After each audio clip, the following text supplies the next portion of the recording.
All right, back with episode 5 of the Butler Bombs podcast. It's been a little bit, been busy, but we're back.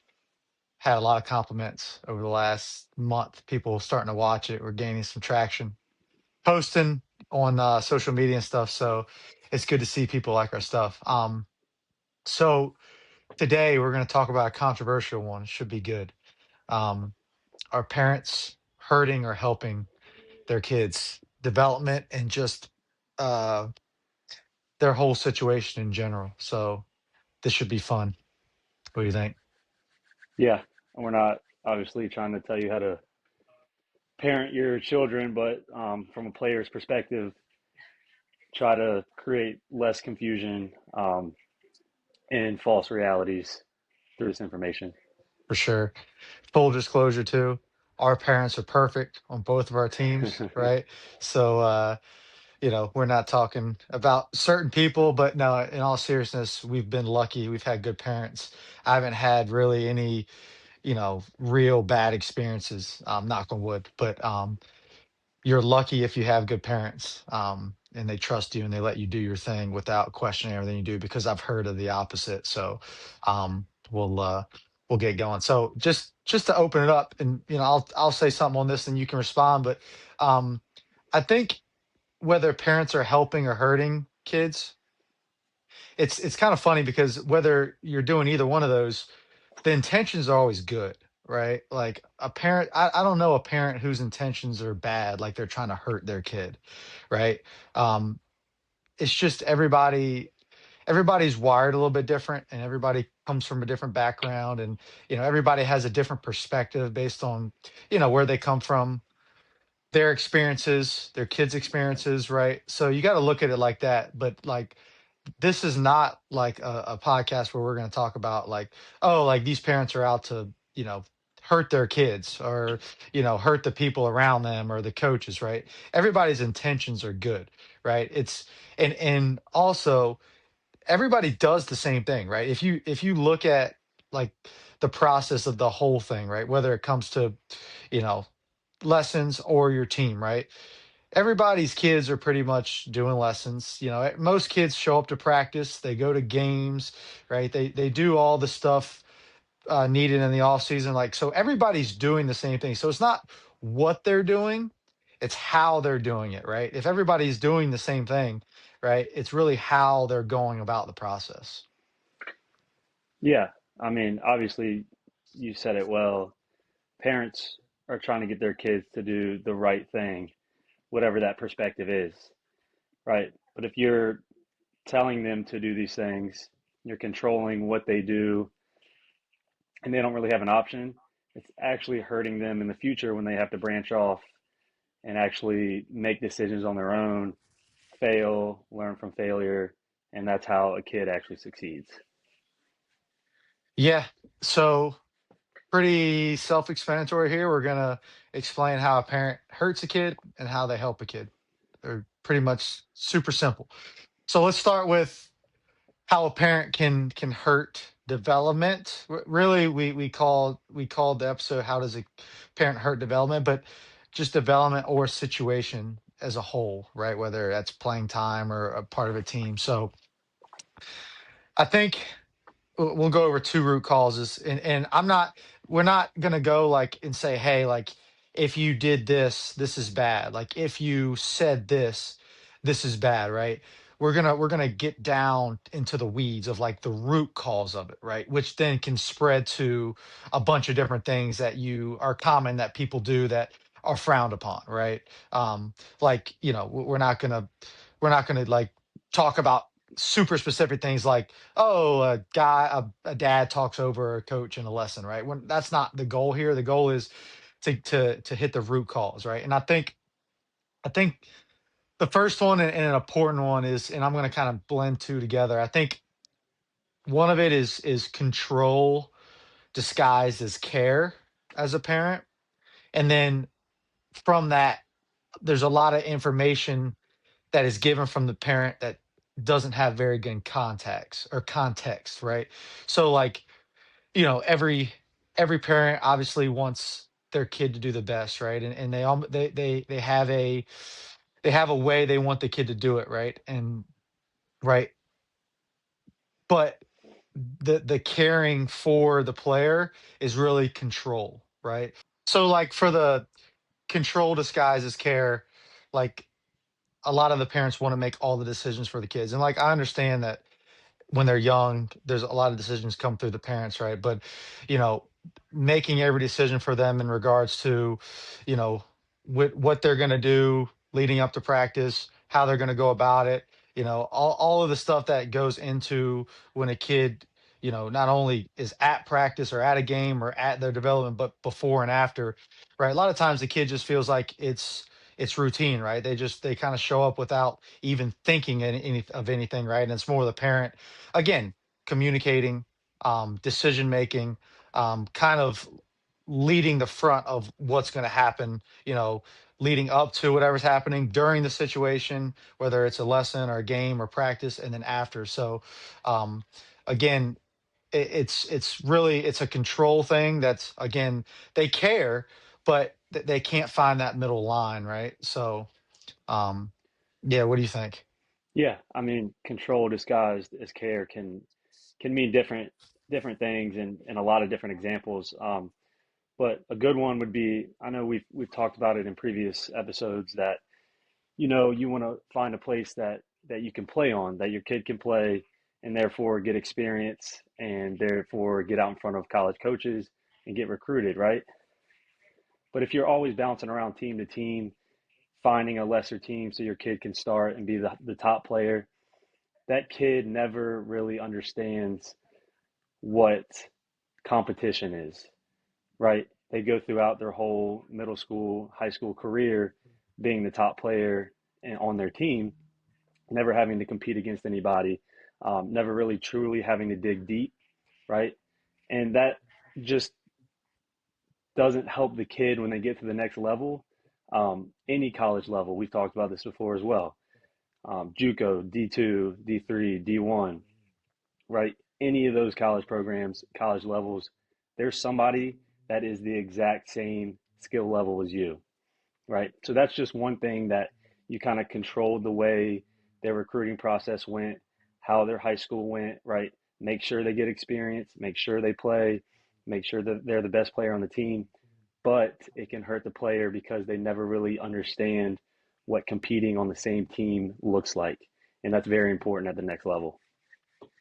Yeah, and it's like that's a good example because this happened to me one time when I was coaching a while back. But you know, a good example of being like the parent who it was a parent who had never really played the game, right? And they're kind of looking at this whole travel ball thing, and you know, it's so easy to get caught up in like the cycle of you know seeing what the other organizations are doing, posting, right? And like, it doesn't mean that you have to play to make, you know, informational decisions. Like, do your research, even if you never played the game. But, you know, it was an example where a kid didn't want to leave the team. The parents thought, you know, it was the best decision for him and basically made him leave. Now, again, he was at the age maybe the parents, you know, have the final say, right? But it just felt like to me it was a full on parent decision rather than you know actually listen to your kid. I don't care how old they are, right? Even if you don't feel like right now in this current spot is the best thing for them in regards to like maybe they're not playing the position you wanted to play or hitting exactly in the order that you want, right? But they're having a good time, they're getting pushed, they're in a good setting, right? So you know that kind of thing. And then you know it's even harder when like the second part of this is information without context, right? It's even harder when you're not really you don't have any skin in the game and like you don't really understand the ins and outs of the whole process of getting your kid better. And then you're you know you're looking online and you're using a bunch of stuff that may not be as good for you as you think. You know, it's easy to make a decision that that's good, and it's like it feels like it is. And again, you know, parents are the decision makers in the end, and they make the final decision. But you know, you have to let your kid you know, go through some stuff. Like you said, you have to let them experience, even again, don't look right now. Now, obviously, there are situations where if it's really bad and, you know, they didn't get an inning or whatever it may be, there's a lot of things that could be bad, but it's the same thing, like kind of with the portal. Like, you know, you gotta weigh the pros and cons of like, what's actually meaningful now, but for the future, and like, is it worth these growing pains in order what he's going to get out of this in the future? So that's Exactly. kind of Yeah. my Yeah, exactly. That's well said. And I wouldn't take this quite too literally for the parents that are watching this, saying that, I'm just going to let my kid make the decision, let them see it through, right? Like you said, there are certain scenarios that can hurt a kid, right, on a yeah, certain team. All we're saying is, look at the other perspective. What if he did stay? Weigh out the pros and cons, right? Is it going to be good growing pains right now, or is it just this team's just a cancer, right? I can't right, be on this team. But before you do make that decision to transfer him to a team that he will definitely play on, just see what kind of camaraderie culture this team has, right? See the other perspectives, and then try to make a better decision and push your kid in that decision. Don't really control that decision for him. yeah, yeah. That's well said. And I think this next root cause is like actually the probably the biggest problem that I see. And again, we're not going to go over certain sayings that you shouldn't say as a parent. I think everybody pretty much knows, what not to do if you want to, not only give your kid the best, development and best way of doing things, but just for other people and coaches to respect you as a parent, as a person as well, right? But I think a lot of it is, they're creating early narratives for these players. Like, they're thinking in their head, how exactly they want their kid to go about this, starting from the beginning all the way to the end, when, into high school and college. And like, it's it's it's good that they want to see them succeed, and they want to they hopefully take a path to where of least resistance, right? And they're succeeding more than they're not. But it distorts reality, right? Like, we've talked about this before. There's no one way of doing it, right? Like, there's going to be times where your kid at certain ages are better than other kids because they're physical, or maybe they just blossomed earlier, and there's going to be times where maybe they're struggling, whatever it may be. But like, that false sense of like that narrative that's in their head when it's not going their way, and then like it seems like the panic buttons hit, and that's when the decisions, the talks, the communications, the all the stuff that has to go into doing or helping your kid, whether it's being on a team or moving through the process, then you jump off the path, and you start doing things that you didn't really plan on doing, or you need to do in the process, right? So I think that's a pretty big problem nowadays. Yeah, creating false reality. Obviously, everybody wants to go to the MLB. Everybody wants to play at Vandy, UVA, Virginia Tech, right? And those are good goals, right? We can set goals, right? But we have to have a plan, a path, um, ways to go that when we're struggling, right? It can't just be this is going to happen, then this is going to happen, then this is going to happen, like you said, right? May have to veer off, may have to take tough paths, right? But creating that false path, that false reality, like you said, as soon as you get off those tracks, everything panics. Yep. And I think another big part of it too, and like, we're guilty of this. I think everybody's guilty of this at some point to an extent. But like, as a younger kid, like, you do and think and say and act as your parents, right? 99% of kids, right, that are doing this, are have a good relationship with their parents, and they do what their parents do. I know that we did, right? So everything that comes out of your parents' mouth, or that is said, that goes straight to your brain, and it kind of shapes the way you think, right? So as a parent, obviously, there's going to be times where you get frustrated with the player, with the coach, with the hitting coach, with another parent, right? And I feel like the conversations had you know, outside of the lines, like in the car, right, at home, you got to be really careful with nowadays, right? Because, like, for an example, if you're not the biggest fan of a coach, or the coach does something you didn't like, right, and you get in the car after the game and you're bad mouthing to your husband or wife, or your kid, right? Like, that gets inside their head, and their overall, kind of perception of the coach changes, right? Then it allows them to be, more disrespectful at times, or they can start, not listening or doing other things that don't relate to the team or what we're trying to do, right? So I feel like the communication aspect of it, player to parent, is super important, right? And just kind of, and to the player as well, getting in the car and reaming them for an 0 for 4 day, right? It's going to kill their confidence, right? This is pretty common things, right? That's been happening for a long time, even when we played, right? I think the best thing I've ever heard is the silent car ride home philosophy of, letting your kid process what happened, right? And more of asking them questions, right? Let them speak first. Get an idea of what they're thinking, what their mindset is, right? And just kind of get them to think on why they're thinking that, right? Instead of creating an opinion immediately, right? Let them speak it out. Give them advice as a parent, right? But everything that you've signed up for, whether it's a team, a coach, a practice, whatever it may be, right? You made that decision to be there. So let them work through it, right? So I think, creating narratives, let things play out, right? Do the right things, right? Put your kid in the best scenario. Um, Create the atmosphere, the environment, right? Allow them to make decisions on their own, give them a sense of confidence, but also allow them to work around things if it doesn't go their way, right? Yeah, yeah.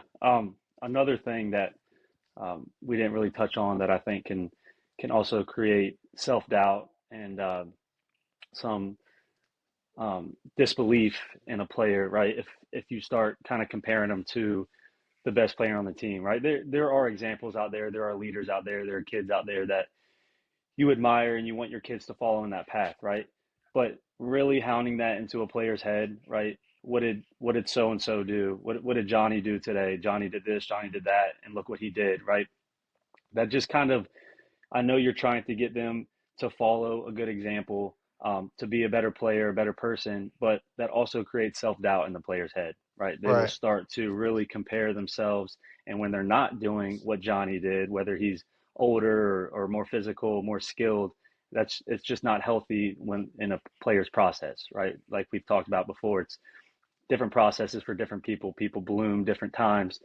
People get recruited different years. So I think that can also create self doubt in a player's head. Yeah, and like on the opposite side of that too is like, hey, like you did better than Johnny today. Like you hit sixth, he hits fifth. You got two hits, he got one hit, or you got a better swing, right? And again, I'm not saying that parents are always wrong with that, right? There's always going to be different opinions, right? But then your son or daughter never looks at Johnny the same, right? And when they get out there, they're always feeling like, oh, I'm better than him, right? And whether it's, I don't know, disrespecting him, or, not being able to be a good teammate towards him. And again, these are little things, and I'm not saying that everybody does it, right? But they build up over time, and that's how you create a toxic environment on a team, right?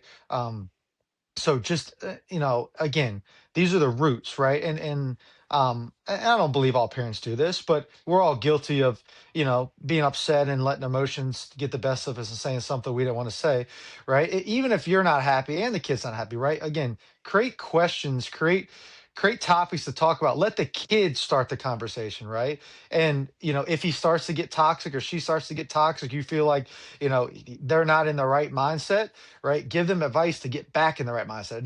It doesn't mean you say everything's good, right? I think everything's perfect. Why do you think like that? Maybe it's not the case, right? Just put them back in a perspective to where they understand that they're not where they want to be, but there's ways to get out of that, and there's ways to change the way it's happening if it's not working out perfectly in your narrative, right? Yeah, yeah, exactly. Yeah, these were all, I know we gave examples and these examples aren't do this, do that, right? But like you said in the beginning of this podcast, these are small examples that lead to bigger problems, right? These are the root causes of little things you say here and there. Doesn't mean you can't say them, right? Just how you say them, how you do them. Um, like you said, create a great environment that allows the kid to really think for themselves, make decisions for themselves, and overall have a better experience through this brutal sport of baseball. Yeah. For sure. And then like on the other side, we'll talk about how parents can help kids, develop and on teams and on their team, right? It's kind of the same. It's just the opposite, right? I have on here, build an environment, don't control the outcome, right? So, and I think I'm seeing a lot of people do this, right? They're getting their kids in with a good pitching coach, with a good hitting coach, right? They're starting to, get a kid on a team because they like the coaches, they like the players, they feel like the players are positive, right? Um, you know, just be present, allow them to have those opportunities to get better, right? Provide them resources, right? If you're, not building the environment would be, not giving them support, especially if they want it, right? Not every kid is going to be a guy that works 7 days a week trying to get better, right? And it's not needed, right? But if they want to get a hitting coach, if they want to go hit extra balls, right? If they want to, I don't know, talk about something that, maybe they've never done before, or, that could help them, be present, be there, provide them the opportunity. But, don't control everything, right? Don't sway them, let them fail, let them understand, that it's not going to be perfect. And, just kind of be that person that is there to hear them, right? Yeah, yeah, and from a college perspective, right? This would be kind of considered culture. Um, you can kind of speak on this too, or clarify if I say anything different than what you would say. But the coaches at a college level, they don't really micromanage, right? They build a culture when they first come in. They keep the guys that are positive. They keep the guys that are bought in. They keep the guys that want to get better, right? And they build up and build up and build up. And then you have your seniors, your upperclassmen that really hold your underclassmen accountable, right? And if we take this as an example for a parent and a kid, right? Be that senior, create the culture, create the environment that we're talking about, and then let them handle that, process that information, and do with as they please, right? Don't Right. tell them exactly what they need to do, and like you said, control the outcome. That can lead to a lot of bad things. Yeah, yeah. Like again, this kind of, I've got a bullet down here too that, says give ownership while keeping reality clear. Like, you know, be the parent, not the coach, right? Listen to them, let them spill out their emotions, ask questions, but you can root for them. You can have bias toward them, but be clear and don't stray away from reality as well, right? And try to put yourself in the coach's shoes as well, right? Like, look at both sides. Sometimes it's hard to see what a coach is saying, but and especially as a player, and us having parents that care about us a lot. Now that I'm in the coaching game, it's easy to take yourself out of their shoes, right? You don't see everything that goes on. You're not understanding, exactly what the coach's plans are, or what their I don't know, their ideal way of doing things, right? And sometimes it's not just as cookie cutter as like this guy hits better than this guy, or this guy throws harder than this guy, or this guy made two less errors, right? As a coach know that there's a lot of things that go into how we, create teams, how we put people in the field, how we create lineups, all that kind of stuff. And the intangibles are just as important as the tangibles as well, right? So, again, be open, right? It's pretty simple. Look, I get it. Being on the sidelines is 1,000% more stressful than being in the dugout, even though being a coach can also be stressful, right? Right. But you do have to understand, like you said, that us coaches, we make decisions that better the overall team, right? And each moment, each decision, pitch by pitch, inning by inning, right? Obviously, if our decision doesn't lead to the best outcome, somebody's going to talk and say, "Oh, we should have done this," right? But Right. in that moment, understand that in that moment, our best interests are for the team and for the kids, Right. right? Right. Right. Yeah. I mean, and it's like, in closing, I wrote down like, I think I think parents are hurting kids because they almost care too much, right? Like, back in the day, it was almost like, and even like, for example, like our dad played pro ball, like, and he coached us for a long time. But like after that, he'd like to know what was going on, but he wasn't up all in the business of everybody and the coaches, right? He kind of, he sat back and, that's what he knew was best, right? So it's not that you care less, do less, right? Provide them resources, get them around. If they want to go to a place to lift and go to a pitching lesson, find them a way there. Make sure they're at practice, right? And the rest is kind of out of your hands, right? And if you do have a problem with a coach or a situation, right, go about it the right way. Leave your kid out of it, or it can be, if you're older, let the kid handle it, right? If they're younger, go about it the right way. Contact the coach the right way. Have a respectful conversation, and the rest will handle itself. So again, it comes back to, and I've been so lucky, you've been so lucky of having good parents. I don't really have that bad parent perspective like a lot of people do, right? I have stories about it and I've got little cases, but most of my parents, very respectful. They can approach me, I approach them. It's almost like we're friends, right? And whether their kid bats ninth, sat the bench that game, or is our best hitter, right? I'm not scared to approach anybody, and that's how it should be, right? It shouldn't be uncomfortable, right?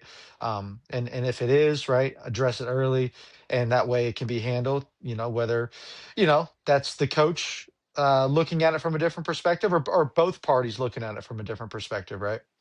Yeah. Yeah. What are a couple? Let's finish on a couple um, don't says, or a couple. Give your couple of stay away from as a parent. If you have any advice to parents just being a coach and being around, that just give you the absolute cringe. Yeah. Yeah. I think we covered a lot of it right now on the spot. I mean, I would definitely say that that comparison of the other player, like you said, you did better than so and so, you did better than so and so, Well, or they, give me something like public that happens, like something that gives you the ick that you hear or see, like as a coach, right? Or that somebody says, or whatever it may be. Like, just in case somebody's doing it, throw some knowledge out there for some people that, if they things that they don't want to do to a coach, yeah, or that a coach can hear, or whatever it may be. yeah. Um, Talking trash on other players in front of other parents. Some Yeah, players are a that's little the louder worst. than they think they are, Right. and nobody wants that. Nobody wants that reputation.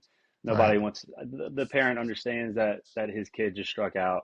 You don't have to scream and tell him not to swing at that pitch, right? And it just kind of Yeah. like gives me a little Yeah. irk sometimes when that happens. Yeah, or talking, like, if you've got an organization, like, talking bad about a coach on another team within the organization, like, you're just asking for it, man. Again, Yeah, I like, it really hasn't happened to me, but like, most coaches, if they're in an organization together, and some parents from another your team, or talking smack to another coach, that coach should come to that coach, should to the other coach, and say, look, this parent's a problem. And that's, as a parent, man, you got to be careful, because you know like I always say, it might not seem like the greatest thing right now, but the grass ain't always greener, right? And you know, yeah, it could be a little bit of the coach, but a lot of times it's you or the child as well. That's whatever problem that was created. There's normally a reason for it, right? So just be careful. The gossip can kill, right? I mean, yeah, I think gossiping is, with anything, is probably the yep, worst thing that can happen, because you just get so, like, deaf to it, and it's almost like normal conversation now. So yeah. but Coach AG used to tell us, um, get your house in order first, right? That's the yes, first step in anything. yeah, that's well said. I'm trying to think if there's anything else that just gives me the ick, just in person. Yeah, I don't know. or when a kid's always constantly looking at their parents in the game, you can kind of tell that, they're that's that controlling aspect, right? Like, did I take that pitch right? Am I doing this right? Or looking at the coach all the time, right? Once your kid's on the field, let them be them. Let them play, let them have fun, let them experience it with their friends, right? Let them compete to their level. I've got a good one too. And like I'm a lenient, like, and so are you. Like I do not set out a bunch of rules for parents. Like, if it's needed, I will. But like, so parents giving kids stuff during the game, like if you're gonna do it, like do it when like there's nobody looking, like it's just a quick, like you catch their attention, you give it to them and you're out. Like, but coming in, like asking what they want, like stepping in the dugout, like giving them this, giving them that, like that gives me the ick really bad as a coach. Like, so if any parents are listening to this conversation that are on our team, right, try to give the kids stuff before the game. And it's not so much just that, it's more of like it distracts the player, right? Because I know for me, I'm always like between innings, like I'm talking to the kids in the dugout, right? If I got one kid talking to their parent, it's just again, it's not the end of the world, but it's just something that can cause a a, a little bullet point in a coach's head of like, if the kid's not doing well or getting on the coach's nerve, whatever it may be, it's like that's something else to give the kid as a disadvantage, right? Advantage, give yourself advantages, right? There's so many good kids. There's so much competition out there. Don't let little things like that. Not that that actually comes down to the deciding factor of who's playing and who's not. Just like Rakuya used to tell me, right? In my freshman year, right? I had a long conversation with him, like he didn't like a lot of the way, like I was sloppy, like I didn't carry myself the right way, I said some things I shouldn't have. At the end of the day, like he's trying to win, especially at that level. But like it's so easy to make a decision if you got two kids that are very similar of like, who do I trust more, like the intangibles of this kid, you know I do or don't like, which I'm gonna give him the edge, right? It happens, that's real life, right? So I don't know, that's my thing. Yeah, But yeah, exactly. just let your kid have fun, man, and be there for them. Yeah, it's a game of fun, right? And it's getting too much of a game of business too early, Yeah, too yeah. early. I'm just thinking off the top of my head, an ick too for me is like getting a text right before practice saying, "Little Johnny, he's got a homework assignment due," or "Little Johnny's got the sniffles," right? He's got a cold. Like, if the kid's sick, tell me he's sick, right? And tell me as early as possible. If the kid's got homework and he's got two projects and two tests, tell me he's got two projects and two tests. Just don't say little Johnny's not feeling good or little Johnny's got some work to do. That's an ick. It's just too many kids on rosters nowadays Right. is all I have to say, right? Like, and Yeah. if your kid's not top three or top of the team, um, I don't know. Maybe I'm being a little bit too biased there, but I just don't like that. No, look, I mean, we did the same thing when we were that age, and this is why we're doing this now, right? Because we have the college experience, and I'm always going back to the college experience because I want them to know early what it takes to be successful at the college level, right? If you tell your coach, look, I have homework, your coach is either going to say, right, like, don't come to practice, or you're done. Like, if you don't come to practice today, you're done, or you got to fail your class, right? You have to learn time management. You got to get your homework Yeah, done in your yeah, free time, and that scheduled practice is mandatory. That's for yourself, yeah. right? That's for the team. I heard a story, this last thing to win, and like it's just the nonchalantness of it's how easy it is to just text a coach now. I'm missing a practice, right? Like, I'm not feeling great, and nowadays, especially in youth ball, like yeah, like if you're not there, like I'm gonna take that into account when I'm putting the lineup together. But it sucks when it's your best player doing that, right? But I heard a story about a guy that used to play for Bill Belichick and the Patriots, and his estimated time of arrival was 2 minutes late, and he was so worried about being late, all right, that he ran into the back of somebody on purpose to say that he got in a wreck.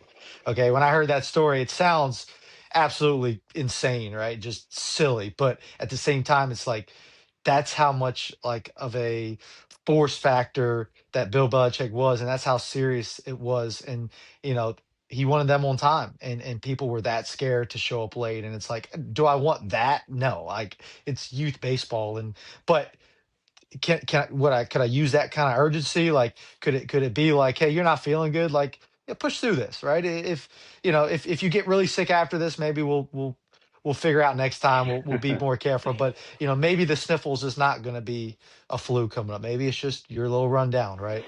So I don't know. But any last words? We'll end it at that. Yeah, yeah, that's good. That's good. All right, sounds good. We've got a couple requests for future topics coming up, so should get good going forward. But Cool. we'll talk next time.